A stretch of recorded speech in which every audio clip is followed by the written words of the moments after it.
Hello and welcome to Pokemon Horizons, episode 49 review, and this is a good one. As we know, it's Dot's turn to take on her test, but this episode doesn't cover that, as they arrive in Levincia and meet up with the Rising Volt Tacklers. First of all, I'm so happy to see they're really doing well, and it's Iono who's hanging out with them. Iono will be streaming the battle with Dot and wants to do rehearsals as she battles Roy, who goes on to beat her. We find out that Dot has camera shyness, which explains why she has a costume. So this episode is about addressing that, and that's what's great about these test episodes. It helps our characters grow as trainers and people.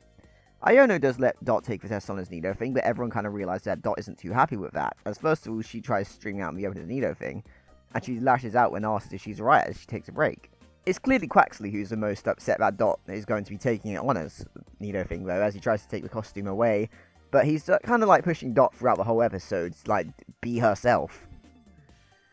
The room is disturbed by Tinkertink and goes on to look for a fight until it gets caught up in the Nido thing costume, and takes out into the centre of town. Leek and Roy get ready to help and go get the costume, but Quaxly takes charge and rushes in, so Dot follows, realising that all the people around the platform have their phones out, which has Dot paralysed in fear. But she stops the other two helping and looks into Quaxly, to Quaxly's delight. They lure in the room with a water gun and follow up with a low kick as she manages to focus and ignore the phones. Dot and Quaxly manage to put the room down and the other two Pokemon become friends. As she's been successful and conquered her fear, Iono makes an announcement as she's seen the battle and says that Dot will be facing her in the Terrestrial course, which gets people out in the town praising her. I think the real highlight of this moment is seeing Iono's respect for Dot, as she calls Dot an intelligent girl. Instead of calling her Madam Nido thing, she calls her Madam Dot, which means a lot to her, and just mentions her high hopes in general. Kinda like Brass's Roy, Iono had a previous connection to Dot that elevates this encounter a lot more. Dot finds Liko and Roy and apologises for shouting at them, and tells them thanks to Quaxly she conquered her fear and she can take on the test as Dot. So I think the best bit of this episode to me has to be Dot and Quaxly's bond. It's definitely a case of a Pokemon helping their trainer get over a hurdle, and that's great.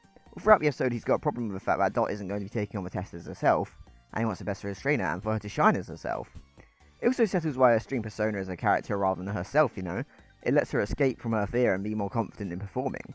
In this episode, when she goes out to stream his Nido thing in Levincia, she's actually very intentionally getting attention and asking for people to take photos, really forcing it, which is what gets Liko to question Dot. This is definitely a good little bit of character focus. Of this arc, it's probably the least exciting, but it's been non-stop action and having this episode serve as a breather before Dot vs Iono really works for me. Oh, and just in general, I really love seeing Iono's personality and having her being expanded on. Like seeing her shill wasabi sauce is funny, and despite being busy as Dot says she has no time, she's managed to make time to go see Dot and hang out with the Rising Volt Tacklers. We get to see more of her as a gym leader as she looks out for Dot by first offering to let Dot take on the test as a Nido thing. But her general demeanour and her speech to the crowd was lovely as she supports Dot, and even as she talks to Bellibolt at the end you get a real sense that it's genuine and she wants the best for another trainer.